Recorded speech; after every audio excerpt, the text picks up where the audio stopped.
चलिए स्वागत है आपका द प्रिजनर्स में। तो सीरीज की शुरुआत में हम जेम्स नाम के एक बंदे को देखते हैं जिसकी आंख किसी रेगिस्तान में खुलती है और वहां पर आने के बाद हमारी तरह वो भी हैरान कि मैं अचानक यहाँ पर कैसे आ गया। उसे हल्के हल्के विजन आते हैं जहाँ वो खुद को न्यूयॉर्क में बने अपने घर पर देख पाता है क्योंकि वो न्यूयॉर्क में रहा करता था ना। लेकिन अचानक उसके साथ ही क्या हो गया जिससे वो यहाँ पर पहुंच गया है। दोस्तों ये तो एंड में रिवील होगा, सीरीज है ना तो अंत तक बने रहिएगा क्योंकि इसका क्लाइमेक्स देखकर आपको मजा ही नहीं आएगा, आपको सुपर मजा आ जाएगा। अब इससे पहले जेम्स कुछ सोच समझ पाता, उसे आसपास से गोलियां चलने की आवाज आती है क्योंकि सामने मार्क नाम का एक बूढ़े आदमी के पीछे कुछ लोग अपने कुत्तों के साथ पड़े हुए थे ताकि उसे पकड़ पाए। एंड इस गोलीबारी में यार मार्क को एक गोली भी लग जाती है, घायल हो जाता है बेचारा। लेकिन जेम्स भी हिम्मत दिखाकर मार्क को उन गुंडों से बचाते हुए एक गुफा के पास लेकर आता है। तब मार्क जेम्स से कहता है कि तुम यहाँ पर नए लगते हो, मेरे पास ज्यादा समय नहीं है, बस मेरा काम कर दो। तुम यहाँ से विलेज जाओ और वहाँ पर 554 नाम की एक लड़की से कहना कि मार्क यहाँ से भाग निकला।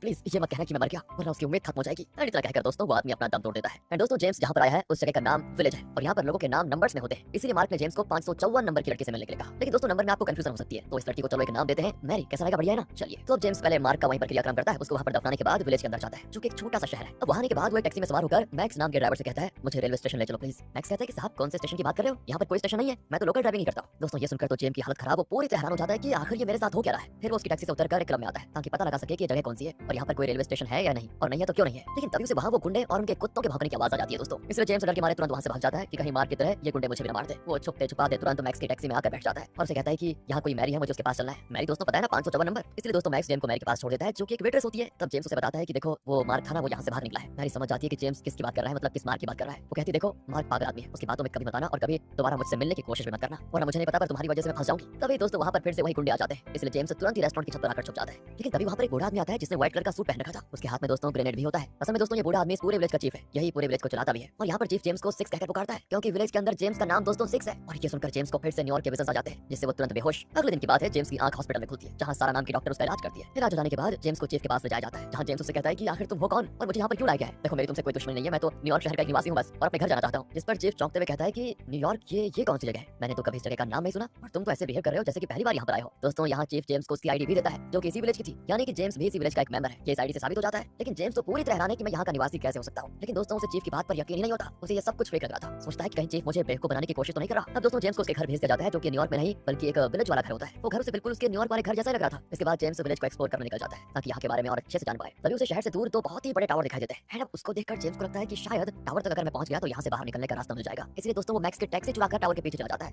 लेकिन उस टावर के जितना नजदीक पहुंचने की कोशिश करता है वो टावर उससे उतना ही दूर चला जा रहा था। अब इस चीज से जेम्स एकदम परेशान हो जाता है कि मैं कौन सी दुनिया में आ गया, और वो वहीं पर बेहोश दोस्तों। तभी सारा वहां पर आकर जेम्स को संभालती है और उसे वापस विलेज लेकर आती है। विलेज आने के बाद जेम्स मार्क के बारे में जानकारी इकट्ठा करने के लिए उसके घर जाता है। तब उसे वहां मार्क की बनाई हुई एक स्केच दिखाई देती है जिसमें लंदन की बिग बैन खड़ी बनी हुई थी दोस्तों, यानी कि मार्क भी विलेज का नहीं था, वो यहाँ से भागकर लंदन ही जाना चाह रहा था। लेकिन उन गुंडों को पता चल गया तो उन्होंने उसे मार दिया। यही बात है, वो ये सारी चीजें सोच रहा होता है। तभी वहां पर चीफ आकर जेम्स से कहता है कि सुनो तुम यहाँ मार्क के घर पर क्या कर रहे हो हैं? जेम्स कहता है देखो मैं ये जानने की कोशिश कर रहा हूँ कि मैं इस विलेज से न्यूयॉर्क वापस कैसे जा पाऊंगा। अरे तुम पागल तो नहीं हो गए हो, तुम्हारी दुनिया असली दुनिया ये विलेज है, इससे बाहर कुछ नहीं है तुम्हारा। जितने जल्दी तुम्हें समझ लोगे तुम्हारे लिए अच्छा होगा। इतना कहकर चीफ दोस्तों अपने बेटे एलेक्स के साथ वहां से चला जाता है। लेकिन जेम्स को बड़ी बेचैनी होती है कि मुझे पता करना है ये मेरे साथ क्या हो रहा है। तो वो मैरी से मिलने जाता है और कहता है मुझे पता है तुम कुछ छुपा रही हो पक्का। फिर दोस्तों वो उसे मार्क के स्केचेस भी दिखाता है। मैरी कहती है देखो मैं तुम्हें सिर्फ इतना बता सकती हूँ कि मार्क हमेशा ये स्केचेस बनाया करता था, और मैंने जब उससे इन स्केचेस के बारे में पूछा तो उसने कहा कि ये स्केचेस उसकी पिछली लाइफ से जुड़ी हुई है जहाँ पर मतलब वो पहले रहा करता था। उसका कहना था कि वो पता नहीं कैसे इस विलेज में आकर फंस गया। एंड दोस्तों इसके बाद ना वो उसे अपनी बनाई हुई कुछ स्केचेस दिखाती है क्योंकि दोस्तों जेम्स की तरह उसे भी विजन्स आते हैं जिसमें उसको पता चलता है कि वो पहले कहीं और रहा करती थी। मैरी ये तक बताती है कि मेरे और मार्क की तरह और भी लोग हैं इस विलेज के अंदर जिन्हें अपनी पिछली लाइफ के विजन्स आते हैं जहाँ पर मतलब वो पहले रहा करते थे, और ऐसे लोगों को ड्रीमर्स कहा जाता है। लेकिन वो लोग अपनी आइडेंटिटी छुपा कर रखते हैं वरना अगर किसी को पता चल गया तो उनको मार दिया जाएगा। ये सुनकर बेचारा जेम्स और ज्यादा कंफ्यूज हो जाता है कि ये क्या हो रहा है, मतलब मेरी तरह बाकी लोग भी यहाँ पर फंसे हुए। नहीं, इस रात से तो मुझे पर्दा उठाना ही पड़ेगा ताकि मैं जल्द से जल्द अपने घर न्यूयॉर्क जा पाऊं। दूसरी तरफ दोस्तों चीफ अपनी पत्नी हेलन को किसी तरह की 3 गोलियां खिला रहा होता है। एंड इन गोलियों के बारे में हमें आगे पता चलेगा कि ये गोलियां क्या काम करती है। वहीं पर उसका बेटा एलेक्स भी खड़ा होता है जो ये सोच रहा होता है कि आखिर जेम्स ने ऐसा क्यों कहा कि वो दूसरी जगह से आया। क्या सच में विलेज के बाहर भी कोई दुनिया है जिसके बारे में मेरे पिता मुझसे छुपाने की कोशिश कर रहे हैं? हो सकता है। तो दोस्तों इस तरह उसके मन में ये ख्याल आते हैं। दूसरी तरफ हम जेम्स को देखते हैं जो सारा के साथ होता है, जहाँ वो उसे अपनी न्यूयॉर्क वाली लाइफ के बारे में बता रहा होता है कि एक बार पता है मैं लूसी नाम की लड़की से मिला, उससे मिलते ही मेरी दोस्ती हो गई। मतलब मैं कहूँ तो उस समय मेरी लाइफ बहुत ही अच्छी चल रही थी और फिर मेरी किस्मत ने करवट ली और मैं अचानक यहाँ पर आकर फंस गया। एंड दोस्तों इस तरह से वो दोनों आपस में बातें शेयर करते हैं। अगले दिन की बात है, मैरी जेम्स को कुछ बताने के लिए रेस्टोरेंट बुलाती है। लेकिन जैसे ही जेम्स रेस्टोरेंट जाने वाला होता है ना तभी रेस्टोरेंट में धमाका जिसमें मैरी पूरी तरह घायल हो जाती है। लेकिन मरने से पहले वो जेम्स को इतना बता तो देती है, मार्क हमेशा कहता था कि यहाँ से बाहर निकलना है तो टावर के पास जाओ। इतना कहकर दोस्तों वो दम तोड़ देती है। लेकिन अब सारा जेम्स को कहती है कि तुम्हें मैरी से ज्यादा मिलना ही नहीं चाहिए था, यहाँ पर बहुत सारे जासूस रहते हैं, कोई भी विजन वगैरह की बात करता है तो उसको मार दिया जाता है। जेम्स की भी हालत खराब हो जाती है दोस्तों की विजन तो मुझे भी आते हैं। वो वहाँ से चीफ के घर पर जाता है और चिल्लाते हुए कहता है कि देख लेना मैं यहाँ से बाहर निकलने का रास्ता जरूर ढूंढ निकालूंगा और उसके बाद सबकी पोल खोलूंगा। ये कहकर दोस्तों वो वहाँ से टावर की तरफ भागने लग जाता है। लेकिन तभी उसके पास एक बहुत ही बड़ा व्हाइट बॉल आकर हमला कर देता है। जेम्स फिर बेहोश। दोस्तों ये जो बॉल है ना, ये चीफ के कंट्रोल में है और जो कोई भी गड़बड़ करने की कोशिश करता है ये बॉल उसे मार देती है। कुछ देर के बाद टोनी नाम का बंदा आकर जेम्स को उठाता है और उसे चीफ के पास लेकर आ जाता है। चीफ बताता है कि टोनी तुम्हारा भाई है, अब ये मत कहना कि तुम अपने भाई को नहीं पहचानते। जिस पर जेम्स कहता है कि हाँ तुम सही कह रहे हो, ये मेरा भाई नहीं है। लेकिन तब टोनी जेम्स को उसकी और अपनी बचपन की फोटो दिखाता है ताकि उसे बता सके कि वो उसी का भाई है। लेकिन जेम्स कहता रहता है कि मैं इसे कैसे मान लूं कि ये मेरा भाई है। हो सकता है कि तुमने मेरे पॉकेट से फोटो चुरा लिया। मुझे पता है कि तुम सब मिलकर मुझे मैनिपुलेट करने की कोशिश कर रहे हो ताकि मैं ये मान लूं कि इस विलेज का ही मैं मेंबर हूं। देखो चाहे कुछ भी हो जाए, मैं कभी भी तुम्हारे बहकावे में नहीं आऊंगा। लेकिन टोनी कहता है कि अरे आखिर तुम मुझे भूल कैसे सकते हो? कोई इंसान अपने भाई को कैसे भूल सकता है? मेरे ख्याल से तुम्हें कुछ साइकियाट्रिक सेशन लेना चाहिए। क्या पता तुम्हें सब कुछ याद आ जाए। एंड दोस्तों इस पर जेम्स मान जाता है। अब एक साइकियाट्रिस्ट जेम्स का सेशन लेता है, लेकिन जेम्स तो बस न्यूयॉर्क में बिताए हुए पलों को याद कर रहा होता है जहां वो लूसी के साथ कमरे में होता है। उन दोनों की बातों से हमें ये भी पता चलता है दोस्तों कि जेम्स स्मोकर नाम की कंपनी में काम करता था जहां पर उसका काम था लोगों पर नजर रखना, उनके बारे में हर चीज जानने की कोशिश करना कि आखिर वो लोग क्या करते हैं, उनकी लाइफ में क्या चल रहा है। लेकिन ये काम वैसे जेम्स को पसंद नहीं था, इसलिए उसने अपनी कंपनी से रिजाइन दे दिया। उसी कंपनी में लूसी भी काम करती थी जिसमें दोनों की दोस्ती हो गई और धीरे धीरे ये सब कुछ प्यार में बदल गया। इधर विलेज में टोनी जेम्स को बस डिपो पे लेकर आ जाता है जहां टोनी का जो ड्राइवर है वो जेम्स से कहता है कि तुम भी यहाँ के ड्राइवर हुआ करते थे पहले, हमारा काम था लोगों को पूरे विलेज का टूर करवाना। ये सुनकर तो जेम्स और हैरान हो जाता है कि मेरे कितने राज छुपे हुए हैं, मैं क्या क्या करता था। और टोनी के कहने पर दोस्तों वो लोगों को टूर पे लेकर जाता है। लेकिन जैसे वो रेगिस्तान के पास आता है ना, उसे वहाँ पर एक जहाज का एंकर दिखाई देता है। उसे देखकर जेम्स की खुशी का ठिकाना नहीं रहता। सोचता है कि शायद यहाँ से दूर समुद्र होगा और समुद्र के रास्ते विलेज से निकला जा सकता है, ये उसकी सोच होती है। लेकिन बेचारे की फूटी किस्मत, वहाँ पर कोई समुद्र नहीं होता, बस एक एंकर था। टोनी दोबारा उसे समझाने की कोशिश करता है कि देखो भाई मैं तुम्हारा भाई हूँ और जब भी तुम इनकार करते हो ना कि मैं तुम्हारा भाई नहीं हूँ तो मुझे बहुत ही बुरा लगता है कि आखिर मेरा भाई मुझे पहचान नहीं रहा।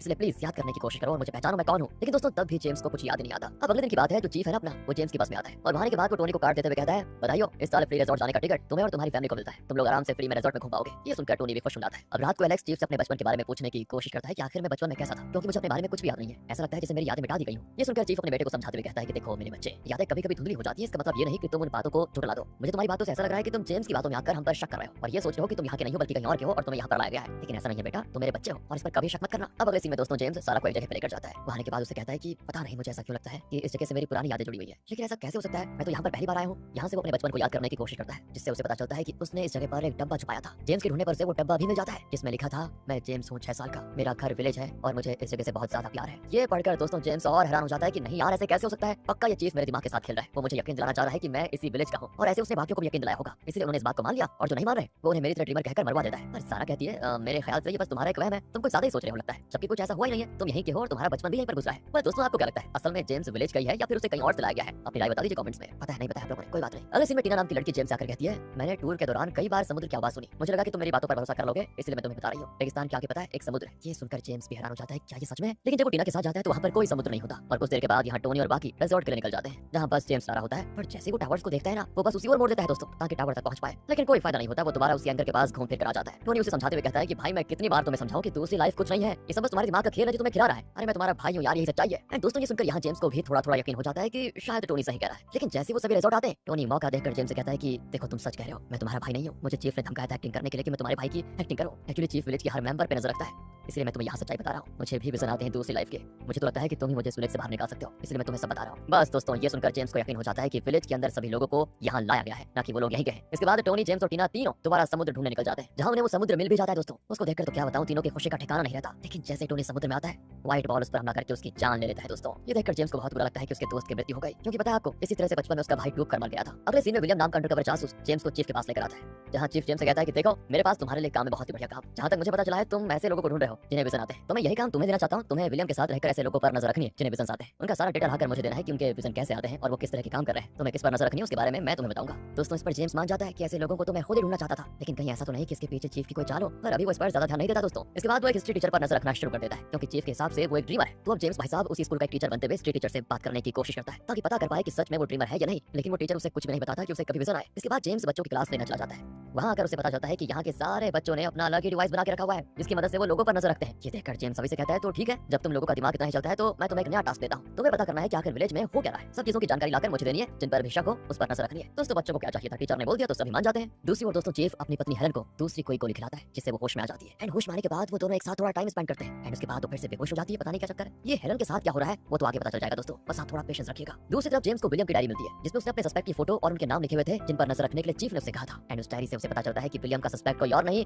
बल्कि वो खुद और सारा है। ओहो, चीफ ने बहाने से विलियम को मेरे साथ लगाया ताकि वो एनी टाइम मुझ पर नजर रख पाए और उसी के साथ साथ मैं सारा से काफी बार मिला भी इस टाइम। ओहो, इसीलिए चीफ को सारा पे शक हो गया है। दोस्तों अब विलियम और जेम्स दोनों एक छोटे कैमरा की मदद से टीचर पर नजर रखने लगते हैं, लेकिन टीचर को इसके बारे में पता चल जाता है, इसलिए वो कैमरे के सामने अपनी जान दे देता है दोस्तों। एंड ये देखकर तो विलियम और जेम्स दोनों हैरान हो जाते हैं। तो वही चीफ को भी अपने घर पर छोटा कैमरा लगा मिलता है। इसका मतलब है कोई तो है जो जरूर उस पर नजर रखना चाहता है। एंड ये देखकर चीफ का गुस्सा नेक्स्ट लेवल पे होता है दोस्तों कि किसकी इतनी हिम्मत हुई जो मुझ पर नजर रखे। अगले दिन मैक्स को उसके घर के गार्डन में एक अजीब सा बड़ा होल दिखाई देता है। एंड उसे कुछ समझ में नहीं आता कि आखिर ये होल यहाँ पर कैसे बन गया। वहीं जेम्स जैसे सारा के घर पर आता है ना उसे घर की छत पर कैमरा लगा हुआ दिखाई देता है। और ये तो पता ही होगा कि ये काम विलियम के सिवा और कोई नहीं कर सकता, क्योंकि चीफ के कहने पर ही विलियम सारा पर और जेम्स पर नजर रख रहा है। तो अब चीफ विलियम को अपने पास बुलाकर कहता है कि आखिर यहाँ कैमरा कौन लगा सकता है। विलियम कहता है मेरे ख्याल से ये काम जेम्स का हो सकता है। नहीं नहीं नहीं, मुझे ऐसा नहीं लगता। एक्चुअली मुझे लगता है जब से एलेक्स ने जेम्स को देखा ना वो अजीब अजीब बातें करने लगा है, इसलिए मैं तुम्हें एक नया टास्क दे रहा हूँ, ध्यान से सुनो। जेम्स के बजाय अब तुम्हें एलेक्स पर नजर रखनी है कि आखिर वो कहाँ जाता है, क्या करता है, वगैरह वगैरह। और इस पर विलियम भी मान जाता है। अब रात को जेम्स जब क्लब में जाता है उसे एलेक्स और विलियम आपस में बात करते हुए दिखाई देते हैं। इन्होंने ऐसे साथ में देखकर जेम्स को पता चल जाता है कि ये दोनों एक दूसरे को डेट कर रहे हैं, मतलब दो लड़के आपस में एक दूसरे को डेट कर रहे हैं। क्या हो सकता है दोस्तों इनका। इसके बाद जेम्स सारा के पास आता है, उसे ये बताने कि तुम पर नजर रखी जा रही है, जरा सावधान रहना। लेकिन उल्टा सारा ही जेम्स को उसकी फोटो दिखाकर कहती देखो देखो,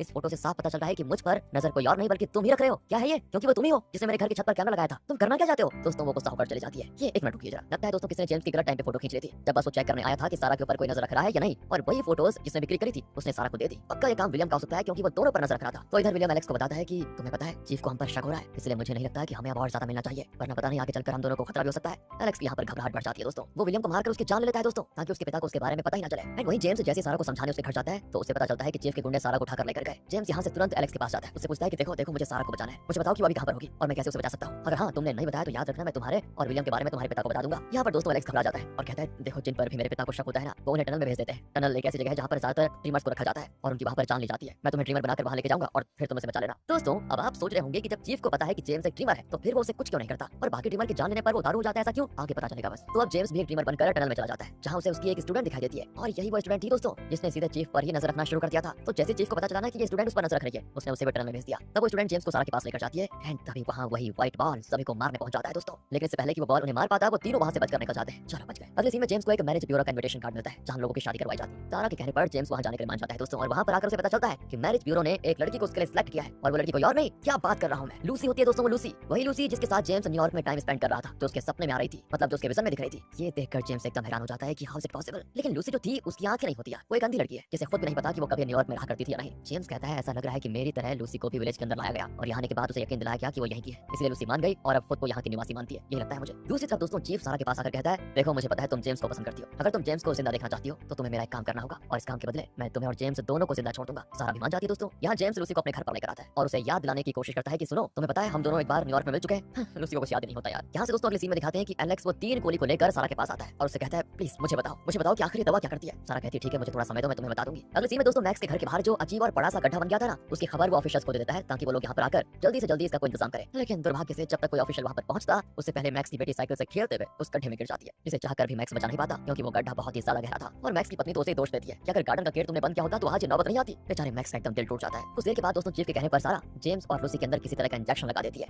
दोस्तों ये इस तरह का इंजेक्शन है कि दो इंसान के अंदर लगाया जाए तो इससे वो दोनों एक दूसरे को पसंद करने लगेंगे और यही तो चीफ चाहता था कि जेम्स लूसी को पसंद करने लगे, क्योंकि उसके बाद वो यहाँ से जाने के बारे में सोचेंगे ही नहीं। तो आगे दिखाते हैं कि सारा एलेक्स के पास आकर उसे उन 3 गोलियों के बारे में बताती है कि एक गोली बेहोश कर देने वाली है, दूसरी हालुसिनेशंस देने वाली और तीसरी माइंड को कंट्रोल करने वाली। बस दोस्तों ये सुनकर एलेक्स हैरान हो जाता है कि आखिर उसके पिता उसकी मां को ये दवा क्यों दे रहे हैं। तो यहाँ इंजेक्शन लगने के बाद होता यह है कि जेम्स लूसी को बहुत ज्यादा पसंद करने लग जाता है, वो एनी टाइम लूसी के साथ रहने लग जाता है। लेकिन ये चीज सारा को बिल्कुल अच्छी नहीं लगती क्योंकि वो नहीं चाहती थी कि जेम्स लूसी के साथ रहे, इसलिए इस बार वो दूसरा इंजेक्शन चीफ से छुपा कर जेम्स को लगा देती है ताकि पुराने वाले इंजेक्शन का असर खत्म हो जाए। लेकिन दोस्तों उसे खत्म होने के लिए कुछ टाइम तो लगेगा ही। एंड अगले दिन की बात है, चीफ जेम्स और लूसी की शादी करवा रहा होता है ताकि जेम्स खुद को हमेशा के लिए विलेज का मानकर लूसी के साथ अपना जीवन यहीं पर गुजारे। लेकिन तभी सारा आकर जेम्स को बता देती है कि पता है मैं तुम्हें पसंद करती हूँ। बस दोस्तों ये सुनकर लूसी को बहुत बुरा लगता है और वो उदास होकर वहाँ से चली जाती है। और जब जेम्स उसके पीछे जाता है तब वो रिवील करती है कि हाँ मैं लूसी ही हूँ न्यूयॉर्क वाली, पर चीफ की मुझे यहाँ पर ये नाटक करना पड़ा। मुझे यहाँ पर चीफ ने इसलिए बुलाया ताकि मैं तुम्हें यहीं पर रहने पर मजबूर कर पाऊँ, मुझे माफ कर देना, मैं चीफ की बातों में आकर तुम्हें धोखा दे रही थी। और इतना कहकर वो गेट के मारे वहीं बने गड्ढे के अंदर कूदकर अपनी जान दे देती है। वहीं मैक्स भी खड़ा था जो खुद पे जान देने के इरादे से वहाँ पर आया था, क्योंकि अपनी बेटी को खोने के बाद वो बहुत ही परेशान था, डिप्रेशन में चला गया था। और जेम्स उसे समझाता है कि देखो देखो जान देने से कुछ नहीं होगा, मेरी बात मानो, खुद को संभालो, हम जरूर कोई दूसरा रास्ता निकालेंगे। तब मैक्स की अकल ठिकाने आती है, वो मान जाता है। कुछ देर के बाद जेम्स चीफ के घर पर आता है और कहता है सुनो तुमने लूसी को मजबूर किया था ना अपनी जान देने पर, उसकी हत्या के आरोप पे तुम वो समझ गए और इसका बदला मैं तुमसे लेकर आऊंगा, देख लेना। दोस्तों रात की बात है, एलेक्स क्लब में होता है, तभी उसके पास चीफ आता है। उसे देखकर एलेक्स कहता है कि मुझे जानना है कि आखिर इस विलेज की सच्चाई क्या है, मुझे लगता है कि आप मुझसे बहुत कुछ छुपा रहे हो। चीफ कहता है अरे एक बार तुम अपनी मां से मिलकर बातें तो करो, वही तुम्हें बता देगी कि आखिर इस विलेज की सच्चाई क्या है। एंड दोस्तों वो उसे कमरे की चाबी भी देता है जहां पर वो उसी 3 गोली को रखता है, इसलिए एलेक्स भी चाबी ले लेता है। इधर दोस्तों सारा को भी विजन आने काफी ज्यादा बढ़ चुके थे, उसे तो अब क्लियर एक लड़की दिखाई दे रही होती है जिसने अपने चेहरे पे कार्डबोर्ड बॉक्स रखा हुआ है। तभी जेम्स भी पहुंच जाता है। तो यहाँ पता नहीं यार देखो उसको, वो सारा के साथ फ्लर्ट करते हुए उससे क्लोज होने की कोशिश करता है, पर विजन से परेशान सारा उसे वहां से भेज देती है। थोड़ी देर के बाद जेम्स फिर से सारा के घर पर आता है। जाने के बाद दोस्तों जेम्स को सारा से एक बात पता चलती है। सारा कहती है तुम्हें पता है कुछ देर पहले तुम यहाँ पर आए थे और तुमने मेरे साथ गलत हरकत करने की कोशिश की। जेम्स बेचारा परेशान कि यार मैं क्यों सारा के सारे हरकत करूंगा। इसी परेशानी में दोस्तों वो मैक्स के पास जाता है। लेकिन देखिए यहाँ पर मैक्स उससे बड़ा नाराज होता है, कहता है कि अभी तो हमारा झगड़ा हुआ था, तुम फिर से यहाँ पर आते झगड़ा करने के लिए। ओहो ये क्या हो रहा है। जेम्स को कुछ समझ में नहीं आ रहा था कि ये सभी लोग कह रहे हैं। तब दोस्तों उसे अपने सामने एक और जेम्स दिखाई देता है, इसलिए वो उसका पीछा करना शुरू करता है। जहाँ दोनों के बीच वहाँ लड़ाई भी होती है और इस लड़ाई के दौरान हो रही बातों से हमें पता चलता है कि दोस्तों ये दोनों जेम्स एक ही हैं। एक तो नॉर्मल जेम्स जिसे हमने शुरू से देखा और दूसरा जेम्स वो जिसने सारा के साथ गलत हरकत करने की कोशिश कोशिश की तो असल में दूसरा जेम्स रियल जेम्स की दोस्तों इमेजिनेशन है। जो चीज असली जेम्स नहीं कर पा रहा था वो उसका इमेजिनरी जेम्स कर रहा था। और ये इमेजिनरी जेम्स का मेन टारगेट पता है क्या है? चीफ को मारना। लेकिन दोस्तों असली जेम्स को समझ नहीं आता कि एक तो मैं विलेज की मिस्ट्री सुलझा नहीं पा रहा और अब ये इमेजिनरी जेम्स कहां से आ गया। दोस्तों किसी बंदे का इमेजिनरी रूप तब आता है जब इंसान को काफी बुरा लग रहा हो या फिर वो ऐसा काम करना चाहता हो पर कर नहीं पा रहा, तभी इंसान का इमेजिनरी रूप सामने आता है इस सीरीज में। तो दोस्तों ऐसे ही चीफ का भी एक इमेजिनरी वर्जन आ जाता है जो कि थोड़ा पागलों जैसी हरकत करता है। क्योंकि जब एलेक्स ने अपने ही पिता पर शक करना शुरू किया तब से चीफ को बहुत बुरा लगा, क्योंकि उसने ही ये विलेज अपनी पत्नी और अपने बेटे के लिए बनाया। लेकिन तब भी उसका मकसद पूरा नहीं हुआ और वो मकसद था अपनी फैमिली को खुश रखने का। इसी वजह से उसका इमेजिनरी वर्जन आ गया है और ये वर्जन वो सारे काम कर रहा है जो असली चीफ नहीं कर सकता। Helen interesting. दूसरी तरफ एलेक्स अपनी मां को होश में लेकर आ जाता है और उससे अपने और विलेज के बारे में सच्चाई पूछता है। तब हेलन बताती है, देखो बेटा, विलेज के अंदर कई सारे लोगों को बाहर से लाया गया है। जो लोग बाहर से आए हुए हैं ना, सिर्फ वो लोग विलेज से बाहर निकल सकते हैं अगर वो खुद को सही कर लें तो। लेकिन जो लोग रियलिटी में एग्जिस्ट नहीं करते वो लोग विलेज के बाहर नहीं जा सकते बेटा। जैसे कि तुम, मुझे माफ कर देना लेकिन तुम हमेशा यही रहोगे, तुम्हारा वजूद बाहर की दुनिया में है ही नहीं। दोस्तों ये सुनकर एलेक्स एकदम हैरान हो जाता है कि मां क्या कह रही हो। दोस्तों यहाँ पर हेलन ने ये क्या बोला, चलिए आपको बताता हूँ थोड़ी देर में। लेकिन उससे पहले आगे देखिए, अगले सीन में इमेजिनरी चीफ चर्च में बैठा होता है। तभी वहाँ पर जेम्स आता है। तब जेम्स उसे बताता है कि मैंने ही इस विलेज को बनाया ताकि मैं दुनिया के लोगों को सही कर पाऊँ। जो जिंदगी वो चाहते हैं उन्हें वैसी ही जिंदगी दे पाऊँ। लेकिन शायद मैं इस काम में सफल नहीं हो पाया। दूसरों को अच्छी जिंदगी क्या दूंगा, मैं खुद ही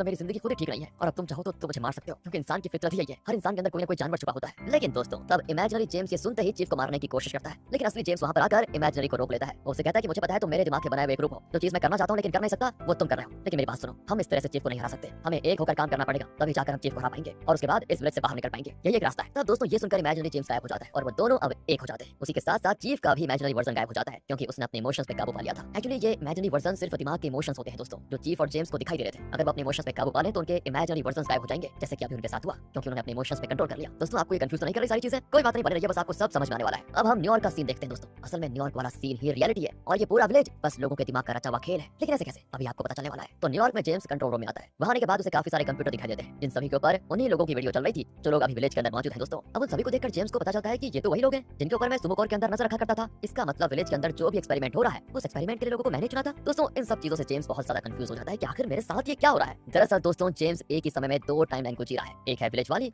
दूसरी न्यूयॉर्क वाली। और जब दोनों आपस में टकराते हैं तभी जेम्स को विजन्स आते हैं। और अब आ जाइए मैक्स की तरफ, जो कि रियलिटी में चीफ का ड्राइवर है। वो जेम्स को कार में बिठाकर चीफ के पास लेकर आ जाता है। याद रखना दोस्तों ये रियलिटी है। अब यहाँ पर रिवील होगा सीरीज का क्लाइमैक्स। रियलिटी में जेम्स चीफ से मिलने जाता है जहाँ वो हेलन के साथ बैठा हुआ था और यहाँ पर हेलन अपने माइंड के अंदर विलेज को कंट्रोल कर रही होती है। चीफ यहाँ जेम्स को सही बात बताता भी है कि असल में ये विलेज कभी भी एग्जिस्ट नहीं करता। ये विलेज इंसान के दिमाग के द्वारा बनाई हुई दुनिया है जिसे हेलन कंट्रोल करती है। और इस एक्सपेरिमेंट में हमने कुछ लोगों को सिलेक्ट किया है, ऐसे लोगों को जो अपनी जिंदगी से परेशान थे या फिर उनकी आदतें वगैरह सही नहीं थी। इस एक्सपेरिमेंट का मकसद था लोगों के माइंड को एक ऐसी दुनिया दिखाना जहाँ वो अपनी गलतियों को सुधार कर एक अच्छी जिंदगी रियलिटी में जी सके। मैं और हेलन कभी पेरेंट्स नहीं बन पाए, इसलिए हम दोनों ने विलेज बनाया, एक ऐसी दुनिया जो सिर्फ दिमाग में एग्जिस्ट करती है। वहाँ हमारा एक बेटा भी हुआ और इस एक्सपेरिमेंट का मतलब ये था कि दिमाग को धोखे में रखा जा सके कि वो ऐसी लाइफ जी रहे हैं जो वो चाहते थे। तो इस एक्सपेरिमेंट से हमने कई लोगों को ठीक भी किया, भले ही वो धोखे में जी रहे हो लेकिन वो खुश तो है। पर दोस्तों जेम्स कहता है देखो ये सही नहीं है, हम दूसरों की परमिशन के बगैर उनके ऊपर एक्सपेरिमेंट करें ये सही नहीं है। लेकिन चीफ कहता है कि ये लोगों की भलाई के लिए तो है, तुमने खुद ही तो ऐसे लोगों को एक्सपेरिमेंट के लिए सिलेक्ट किया था जब सब किसी न किसी प्रॉब्लम से गुजर रहे थे तब। लेकिन एक्सपेरिमेंट पूरा होने के बाद वो ठीक भी तो हो सकते हैं। दोस्तों मुझे पता है सब कुछ आकर आपके सर पे गिर गया होगा, इंटरनेट पर भी इसके बारे में उतनी जानकारी नहीं दी गई है, लेकिन मैं अपना छोटा सा दिमाग लगाकर आपको थोड़ा बहुत समझाने की कोशिश करता हूँ। तो दोस्तों चीफ ने हेलन के साथ मिलकर एक एक्सपेरिमेंट बनाया। ओके, इस एक्सपेरिमेंट में इंसान के दिमाग को दो लाइफ दिखानी है, एक तो वो जो जीते हुए आ रहा है, लेकिन अगर वो अपनी असली लाइफ में कुछ गड़बड़ करता है या फिर उसे कुछ ऐसी चीज चाहिए जो उसे मिल नहीं पा रही है, तब यहाँ पर ये एक्सपेरिमेंट काम आता है। एक्सपेरिमेंट में इंसान के दिमाग को विलेज वाली दुनिया में डाल दिया जाता है, यानी कि इंसान विलेज वाली दुनिया में एक और लाइफ जीता है। उस लाइफ में वो उन सभी चीजों को सुधार सकता है जो उससे रियलिटी में खराब हुई हो, या फिर वो उन चीजों को हासिल कर सकता है जो रियलिटी में वो हासिल नहीं कर पाया। जैसे कि हेलन कभी मां नहीं बन सकती थी, लेकिन विलेज के अंदर वो एक बच्चे की मां है, उसे विलेज के अंदर एक ऐसी लाइफ गुजारने का मौका मिला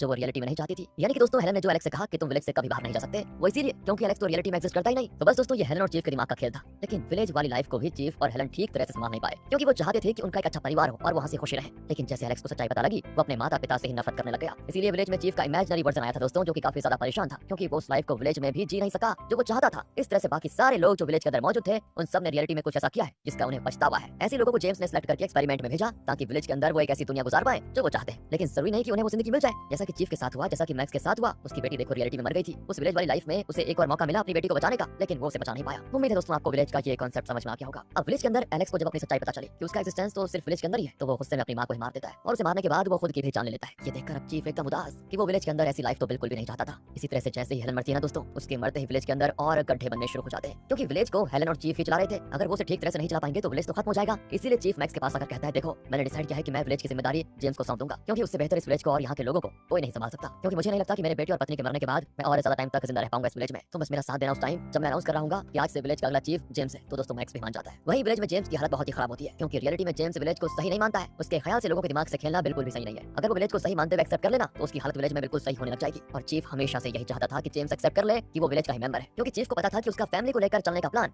बर्बाद भी हो सकता है। उसके बाद विलेज को संभालने वाला कोई नहीं होगा। इसीलिए चीफ ने बहुत कोशिश की कि वो जेम्स को एक्सेप्ट करवा ले कि वो विलेज का ही मेंबर है। दरअसल दोस्तों जो एक्सेप्ट कर लेता कहता है कि वो विलेज का मेंबर है, उसे विजन्स नहीं आते। लेकिन कई ड्रीमर्स एक्सेप्ट करने को तैयार नहीं होते कि वो विलेज के मेंबर है, इसलिए उन्हें विजन्स आते थे। और कहीं वो विलेज की सच्चाई न जान ले, चीफ उन्हें मार दिया करता था, क्योंकि वो नहीं चाहता था कि लोग विलेज की सच्चाई जानकर घबरा जाएं कि ये उनके साथ एक्सपेरिमेंट हो रहा है। अब न्यूयॉर्क में चीफ जेम्स को सारा से मिलवाता है, जो कि बचपन के ट्रॉमा से डिप्रेशन का शिकार हो गई थी, इसलिए वो पागलों जैसे हरकत करती है। यही सारा का विजन भी था कि वो विलेज में खुद को कार्डबोर्ड बॉक्स के अंदर देखती थी। चीफ अब जेम्स से कहता है कि सारा को ठीक करने का बस एक ही तरीका है, और वो है विलेज। तुम्हें सारा को विलेज के अंदर खुश रखना होगा, उस वजह से वो अपने आप रियलिटी में सही हो जाएगी, और मर्जी तुम्हारी है कि तुम सारा को ठीक करना चाहते हो या नहीं। अगर तुम चाहते हो तो मैं विलेज की पूरी जिम्मेदारी तुम्हें देता हूँ, साथ ही सारा को भी हेलन की जगह दे दूंगा ताकि वो विलेज को कंट्रोल कर पाए। दोस्तों, वहीं विलेज में चीफ सभी से कह देता है कि विलेज बर्बाद हो रहा है, उसे सिर्फ एक इंसान ठीक कर सकता है, और वो है जेम्स। इसलिए सभी कहने लग जाते हैं कि जेम्स को अगला चीफ बना दिया जाए ताकि विलेज ठीक रहे। ये सुनकर जेम्स भी मान जाता है और वो इस विलेज का अगला चीफ बनने के लिए तैयार। और इस बार दोस्तों विलेज के हर लोगों की प्रॉब्लम ठीक करके उन्हें वो लाइफ देगा जो वो डिजर्व करते हैं। अब जेम्स को सारी जिम्मेदारी सौंपने के बाद चीफ खुद ही जान दे देता है, जिस वजह से चीफ और हेलन अब पूरी तरह से विलेज से बाहर आ चुके थे, और वो दोनों रियलिटी में खुश लग रहे होते हैं। दोस्तों, वहीं जेम्स और सारा विलेज को एक बेहतर जगह बनाने की कोशिश में लग जाते हैं। इसी सीन के साथ दोस्तों ये मिनी सीरीज यहाँ पर खत्म होती है। उम्मीद है ये कंफ्यूजिंग सी मिनी सीरीज आपको पसंद आई होगी। बाकी अगर आपको वीडियो अच्छी लगी, स्टोरी अच्छी लगी